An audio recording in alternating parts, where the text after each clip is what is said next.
E aí, meus amigos, tudo bem? Essa é mais uma versão do resumão do Café com Mandel, a versão comentada, vamos assim dizer. Essa semana, do dia 21 a 25 de julho de 2025, onde o principal tema era o plano de compensação. Eh, Antes de entrar um pouco nisso, eu vou deixar alguns recadinhos que não são os recadinhos clássicos do YouTube, assina aqui, curte aqui, faz se você quiser isso tudo. Eh, eu só vou dizer para você que acho que é uma coisa que eu falhei no primeiro vídeo, se você quer receber os textos todos os dias bonitinho, assina no Substack, cafécomandel.substack.com. Se você gosta de redes sociais, você pode achar os textos diariamente também no LinkedIn, principalmente, no Instagram, no X, todas as redes sociais eu publico ou espalho, né, ou infecto as redes sociais por aí. Então você pode achar também esses textos todos os dias por ali, mas a minha recomendação é para que você assine o e-mail, porque aí é uma garantia que você vai receber bonitinho e não vai depender da curadoria de redes sociais alheias por aí, tá? Então, sem mais chorumelas, né? Vamos aos textos da semana. Muito bem. Então, o tema principal realmente foi o plano de compensação ou comissão do vendedor, tá? O que pega aqui? O que pega é que, assim, você tem duas linhas de entendimento e eu escrevi isso daí muito porque eu discuti bastante esse tema em vários espectros ou em várias perspectivas, né? Eu trabalhei essa semana sobre isso internamente, onde eu trabalho, ou com os mentorados, ou até conversando com um vendedor aqui, outro ali. O que é importante você entender, do ponto de vista de vendedor, você tem que saber que se você for para uma empresa de crachá bonito, já muito bem estabelecida, você pode ganhar dinheiro? É claro, tudo depende do seu trabalho, né? E se você está em vendas é porque você gosta de dinheiro, né? Mas uma coisa que você tem que entender é, quanto mais o crachá for bonitão, quanto mais estabelecida for a empresa no mercado, menor a sua chance de ganho. Porque o negócio já está bem estabelecido, a empresa não precisa pagar tão bem um vendedor quando o seu produto já é, por exemplo, o produto natural do mercado de usar, tá? Na mesma proporção, você tem empresas que estão surgindo agora, startups, que aí sim elas têm que dividir um pouco mais no variável, na comissão, o ganho com o vendedor, porque ele está montando também a construção de receita para a empresa. Então, é o clássico de quanto maior o risco, maior o ganho. Parece simples? É simples. Mas muita gente esquece disso e se lamenta, fala, nossa, eu assinei um contrato de 2 bilhões de reais e ganhei 10 mil reais. É bastante dinheiro já, né? Mas, talvez proporcionalmente, você fala, nossa, mas que horror, né? É, olha, é a escolha natural do seu crachá. Você está no mercado já bem difundido, o seu produto é o produto melhor do mercado, é natural que isso aconteça, faz parte, né? Para o empresário, para o founder, para o líder né, de receita das empresas, a construção dos planos de compensação, elas precisam respeitar muito a maturidade do negócio. Então, se você está entrando no mercado novo, se você está criando um novo negócio, os planos de compensação, eles precisam ser tão agressivos quanto a sua vontade de ganhar o mercado. Esse é um motivo, inclusive, que tem muito vendedor muito experiente, muito bom, que opta unicamente por trabalhar em empresas que estão em estágios iniciais. Por quê? Porque a chance de ganhar é muito grande. São vendedores que estão adaptados a viver num cenário de maior risco e sabem que, feito um bom trabalho, a compensação virá de maneira exponencial. Eles sabem, são vendedores também que sabem avaliar também muito bem as soluções tecnológicas. Eu tô falando de tecnologia aqui, tá? Mas serve para tudo, mas sabe avaliar muito bem a solução da empresa e o quanto que ela vai pegar, vamos assim dizer. Então, são vendedores que têm um olho muito bom para isso e existem vários nessa linhagem, tá? Então, regra geral é quanto maior risco, maior ganho. Crachá bonito, você vai lidar com cifras gigantescas, mas você não vai ganhar, talvez, proporcionalmente tanto. Você vai ganhar dinheiro, obviamente. E se você realmente está querendo ganhar mais, você vai ter que, talvez, ter um apetite maior pro risco. São coisas meio óbvias, né? O interessante disso daí, aí já para quem está montando um negócio, ou está dirigindo um time de receita novo, é a montagem dos planos de compensação, e aí tem muita conversa para ser feito. Então, um trabalho danado não é tão simples quanto, você vai ganhar 50% do negócio, vai ganhar, sei lá, X%.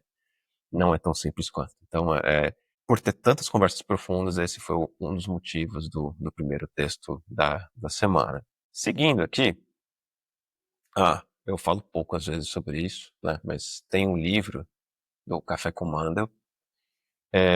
Esse livro, ele coleta todos os textos já publicados no ano passado, tá? Tá dividido por temas, então você quer saber um pouco mais sobre prospecção e quer ouvir um pouco mais sobre prospecção, né, de alguém que já pensou sobre isso, tudo, você vai lá, compra o livro, super coisas na práticas, tá? Se quiser ajudar o Café com Mandel, que é de grátis, né? Todos os dias, eu agradeço na compra do livro aí, tá bom?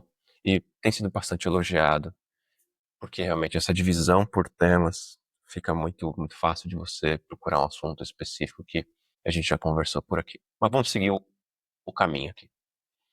Na terça-feira, olha, aliás, vamos tomar um café aqui, né? As pessoas, às vezes, elas ficam um pouco decepcionadas comigo. O que tá tudo bem, né?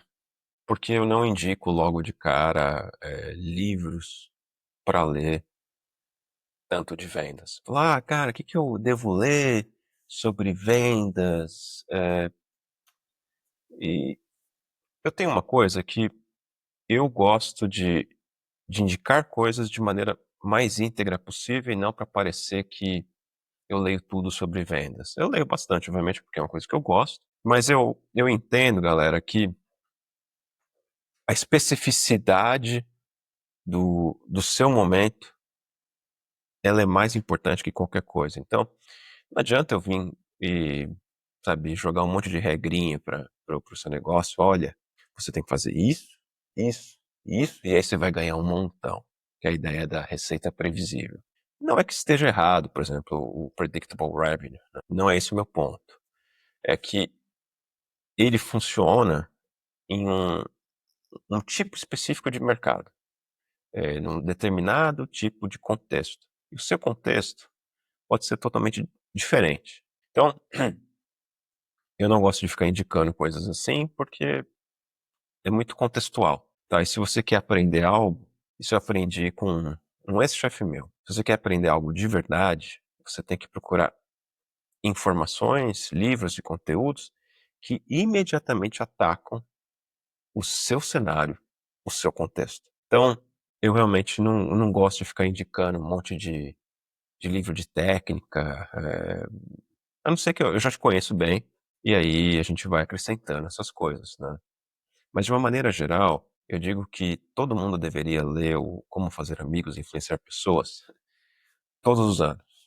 Sério, realmente, leia, releia, você vai aprender coisas que você não captou da primeira vez ou da 20ª vez. Por quê? Porque ele é a base do ganha-ganha, tá? O que eu entendo desse livro, principalmente do Carnegie, é que você tem que ser, basicamente, o amigo que você gostaria que fosse para você. E a base de uma venda muito bem sucedida, né, do que todo mundo está ganhando, ela segue essa filosofia. Não faça o próximo que você não gostaria que fizesse para você. É, e se você pegar um pouco esse contexto aí do Dale Carnegie e for estudar também um pouco de filosofia com Sócrates, também aparece muito esse conceito de se você quer ser um bom amigo, seja o amigo que você gostaria que fosse com você, né? Então, é uma viagem danada que eu tô tendo aqui com você, mas esse é o motivo que eu não indico o livro de técnicazinhas, tá? Agora tá na moda muito o RevOps, e receitas previsíveis, todo mundo acha que: "Nossa, se eu fizer isso, isso, isso, eu vou ganhar um montão". Calma lá, tudo tem seu cenário, tudo tem seus contextos, então, contexto é rei. Então, esse é um dos motivos também que, às vezes, as pessoas falam: "Ah, ele não indica livros, ele guarda pra ele não sei o que lá". Não, é mais entendimento de que existem esses riscos, sabe. E até um pouco de inexperiência, você indicar um livro de técnica, falar: "Ó, leia esse livro aqui, é sensacional, não sei o que lá". Cara, assim, é que nem você ir pra academia sem saber e já começando nos aparelhos mais específicos, sem saber direito os exercícios básicos, tipo agachamento, essas coisas, né. Então, eu gosto muito de ir na base, nos modelos mentais, inclusive, eu vou falar muito de modelos mentais, de agora em diante nos textos aqui. Então descendo aqui, olha, tem uma coisa que é ridícula. Tem muita gente que adora acusar os outros de falando: "Você não está pensando, não está tomando decisões baseadas em dados". Eu adoro a construção de decisão baseada em dados, porque é lógico, e o ser humano gosta de, né, da lógica, obviamente. Mas isso também é uma falácia, é que muitas pessoas se protegem com esse tipo de acusações, né. E geralmente, o que acontece se você pega os sabichões, sabe, e eu tenho falado muito dos sabichões ultimamente, né, que eles leem um parágrafo e já acham que são PhDs daquele tema. Agora com AI então, o cara troca meia dúzia de prompt ali com AI, "Ah, entendi", já fala como o maior entendido daquele tema. Assim, é ridículo isso. Mas eu queria dividir aqui um modelo mental, já que a gente tá falando de modelo mental, e eu vou falar até de livros, né.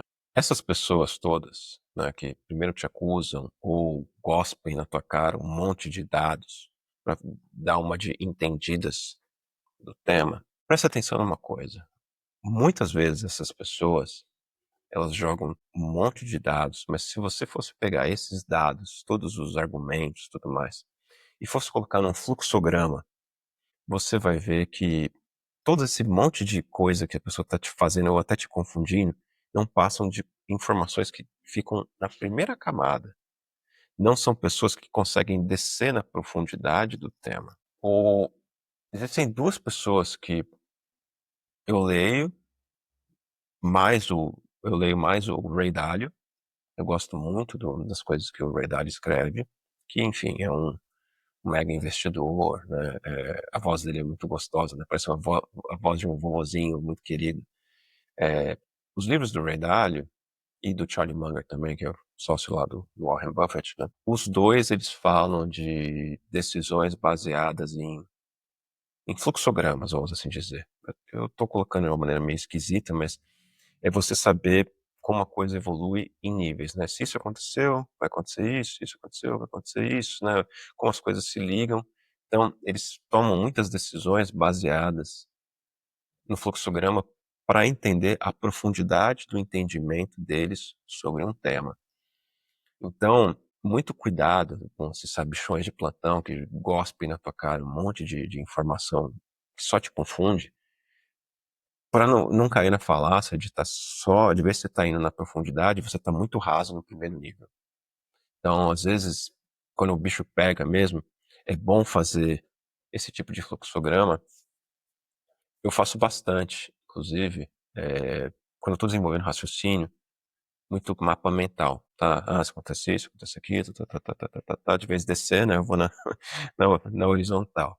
Mas é a mesma coisa? Não, não é a mesma coisa, mas é a forma como eu começo a ver o amadurecimento das minhas próprias ideias, e é uma técnica que eu uso também com os meus mentorados para desenvolver raciocínio, tá. Então, toma muito cuidado com isso, beleza? Depois, eu vou falar um pouco também de técnicas, tá. Semana passada a gente falou sobre como ser estratégico, né, que é um mantra do mercado. E de novo, tem muita gente que fala: "Ah, você precisa ser estratégico para o seu cliente", né, e não sabe nem meia dúzia de palavras do que significa isso e como fazer. Uma outra coisa muito comum é: você precisa ganhar a confiança do seu cliente. inglês seria o earn the trust, né? E, de novo, essas mesmas pessoas que falam isso, muitas vezes elas não têm a menor ideia de como fazer isso, tá? O modelo principal para isso acontecer, e olha, isso aqui acho que vale para tudo, tá? Não só para vendas, como entrega de projetos, entrega de produtos, para tudo. É o seguinte, a confiança ela é construída, porque confiança se constrói, né? Quando você de verdade executa o que você, os micro compromissos que você se comprometeu.